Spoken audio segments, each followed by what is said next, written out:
मित्रों, आपके आसपास ऐसे लोग अवश्य होंगे जो भूत प्रेत संबंधी चीजों के बारे में आपको बताते होंगे। उस वक्त तो हमें विश्वास नहीं होता कि आखिर ये चीजें होती भी है या नहीं, क्योंकि हमारे जीवन में वैसी घटनाएं कभी भी नहीं घटी होती।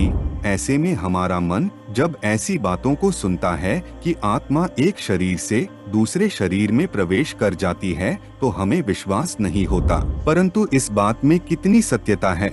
किस प्रकार के शरीर में आत्माओं का आगमन होता है, कैसे शरीर को आत्माएं अपना निशाना बनाती है, जानेंगे सब कुछ। बस अंत तक बने रहे।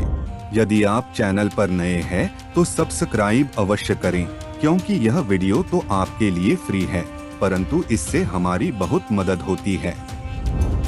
मित्रों, हमें यह समझने के लिए कि नकारात्मक ऊर्जाएं हमारे शरीर में कैसे प्रवेश करती है, हमें पहले यह समझना होगा कि नकारात्मक ऊर्जा क्या है। तो हिंदू धर्म के अनुसार जन्म के वक्त कोई भी आत्मा नकारात्मक नहीं होती। अमूमन आत्मा का ध्यान, आत्मज्ञान, चेतना और आध्यात्मिक शक्ति के रूप में माना जाता है। आत्मा हमारे भौतिक शरीर से बिल्कुल अलग होता है, परंतु जब व्यक्ति का भौतिक शरीर बड़ा होने लगता है, दिन ब दिन वह बुरे कर्मों को अर्जित करने लगता है, तो व्यक्ति का मन दूषित होने लगता है, जिसके बाद उसकी आत्मा भी दूषित होने लगती है। तत्पश्चात व्यक्ति के अंदर बुरे कामनाओं का जन्म होता है।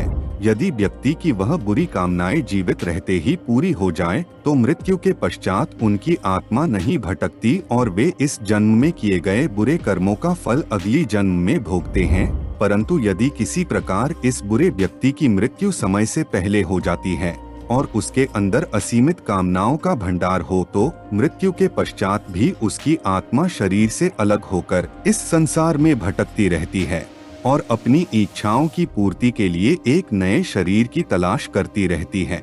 जब तक इस आत्मा को शरीर की प्राप्ति ना हो, वे इस संसार में भटकती रहती है। ऐसी ही आत्माओं का सहारा आज के तथाकथित तांत्रिक लोग लेते हैं और तांत्रिक लोग इस आत्मा से अपना कार्य करवाते हैं और इन्हें लालच देते हैं कि वे इस कार्य के बदले उन्हें मुक्ति दिला देंगे, पर वे ऐसा नहीं करते और आत्माओं का शोषण करते रहते हैं। अब समझते हैं कि किस प्रकार के शरीर को नकारात्मक आत्माएं अपना निशाना बनाती है। उससे पहले हमें समझना होगा कि नकारात्मक आत्माओं का बसेरा कहाँ होता है।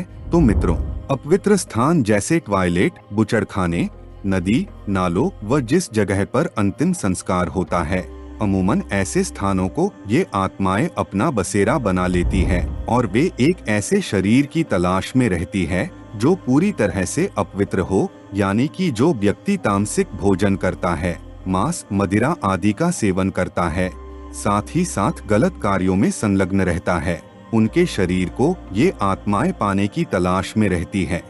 जिन व्यक्तियों का मन कमजोर होता है, जल्दी डर जाते हैं, ऐसे व्यक्तियों पर काबू पाना और ही आसान होता है नकारात्मक आत्माओं के लिए। इसलिए सनातन धर्म तन से ज्यादा मन की शुद्धि पर बल देता है। यही कारण है कि हमारे धर्म में शरीर से आत्मा निकल जाने के बाद शरीर को जलाने का विधान है, अन्यथा अन्य आत्माएं शरीर पर कब्जा करके अपने मनचाहे कर्म को अंजाम दे सकती है। अब समझते हैं कि हमारे सनातन धर्म में नकारात्मक ऊर्जाओं से बचने के लिए किन किन उपायों पर विशेष बल दिया गया है।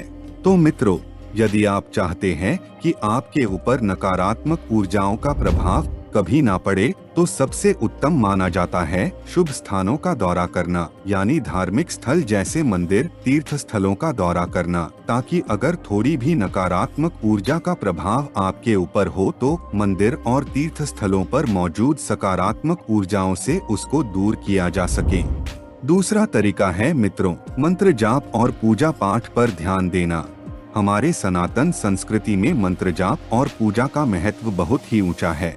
आपको ऐसे बहुत से सिद्ध पुरुष मिलेंगे जो मात्र मंत्रों के उच्चारण से आपके शरीर की सारी नकारात्मक ऊर्जाओं को भगा सकते हैं।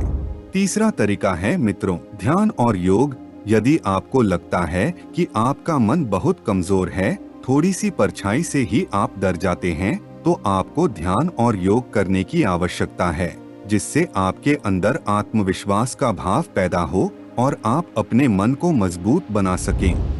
चौथा और सबसे आखिरी तरीका है सात्विक जीवन शैली हमारे धर्म ग्रंथों के अनुसार मनुष्य जैसा भोजन करता है, उसके मन के विचार भी वैसे बनते जाते हैं। यही कारण है कि यदि आप किसी सिद्ध संत महात्मा को देखेंगे तो उनके चेहरे पर एक अलग ही चमक होती है और गुस्से का तो नामो निशान नहीं होता। यदि आप सात्विक भोजन को अपने जीवन शैली का हिस्सा बनाते हैं तो न सिर्फ यह आपकी आयु को लंबी करेगी बल्कि आपके अंदर सद्गुणों का विकास करेगा, जिससे आपकी आत्मा बिल्कुल शुद्ध होगी और शुद्ध आत्माओं पर आसानी से विजय पाना इन नकारात्मक ऊर्जाओं के लिए बहुत ही कठिन कार्य है। हिंदू धरोहर की यह प्रस्तुति आपको कैसी लगी, कमेंट करके जरूर बताएं। धन्यवाद।